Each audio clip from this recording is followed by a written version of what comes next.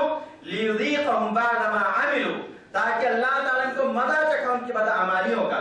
بدعمالیاں انہوں نے کی، اس لیے بدعمالیوں کی بنیاد پر امن و امان ختم ہو گیا، قتل و غارت گری عام ہو گئی، عزت و آبرو ختم ہو گئی، محفوظ نہیں رہ گئی۔ آج ہماری عزت و آبرو سے لوگ کھیل رہے ہیں، ہمارا خون سستا ہو گیا، ہمارے مکانات ضبط کیے جا رہے ہیں، ہماری بستیاں جلائی جا رہی ہیں، ہمارے نوجوانوں کو جیلوں کے اندر ٹھوسا جا رہا ہے، مختلف قسم کے کیسوں کے اندر ان کو لگا پھنسایا جا رہا ہے۔ یہ تمام کے لیذیقہم بعد ما عملوا لعلہم یرجعون، تاکہ لوگ اللہ تعالیٰ کی دین کی طرف پلٹائیں۔ یہ جو مصیبتیں آسمانی مصیبتیں اور دنیاوی مصیبتیں ہمارے دشمنان اسلام کی طرف سے آتی ہیں، یہ ہمیں درس دیتی ہیں کہ ہم مسلمانوں اپنے رب کی طرف پلٹ آؤ۔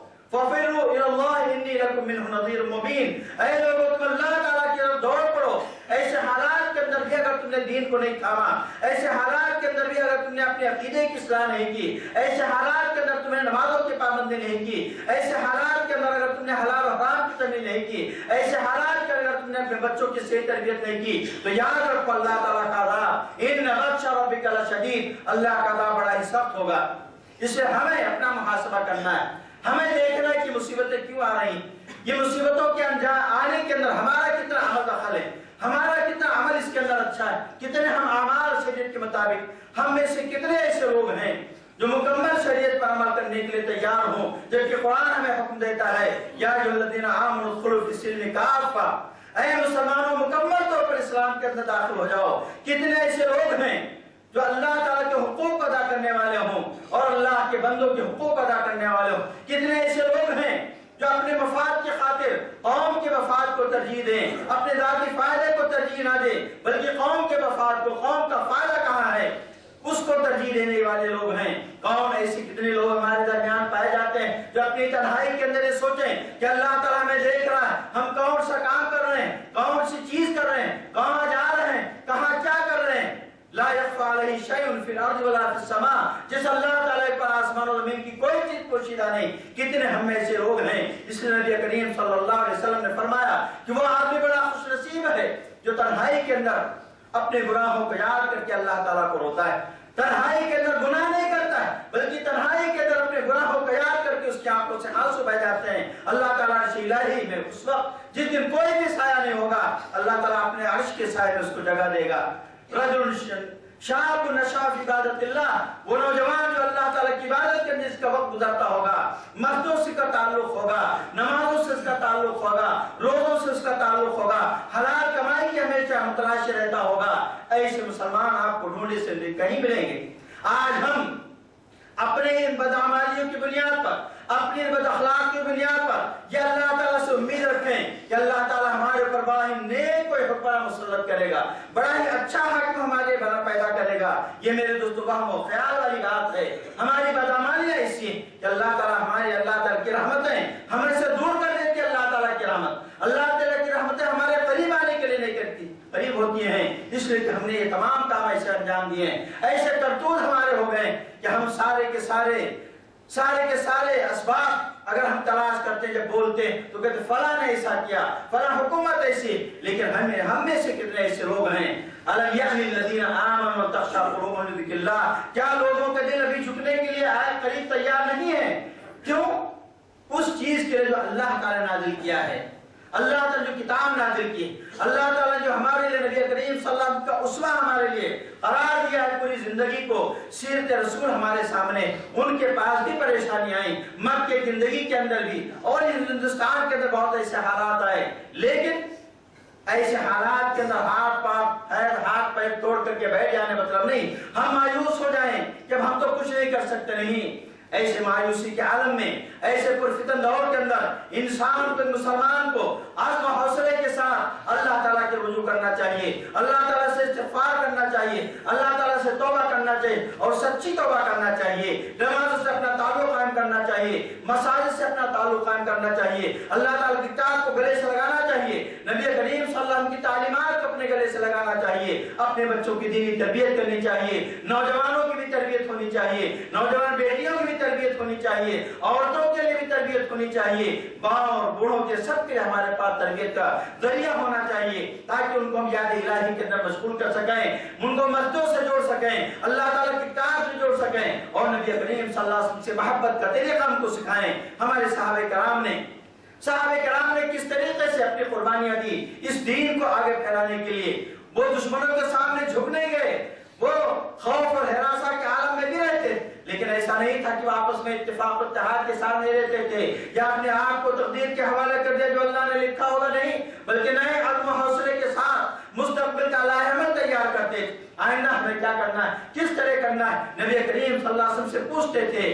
اللہ کے رسول صلی اللہ علیہ وسلم، یہ تمام مصیبتوں پر مصیبتیں آ رہی، ہمارا وقت کب آئے گا، متى نصر اللہ، اللہ تعالیٰ کی مدد کب ہوگی؟ نبی کریم صلی اللہ علیہ وسلم کہتا ہے ابھی تو تمہارے پاس کچھ نہیں، تم سے پہلے جو لوگ گزرے ان کے پاس تو اتنی مصیبتیں تھی کہ ان کو آرے سے چیر دیا جاتا تھا، ان کو بالکل لوہے کی کنگھیوں سے ان کے بوجھ کو ختم کر دیا جاتا تھا۔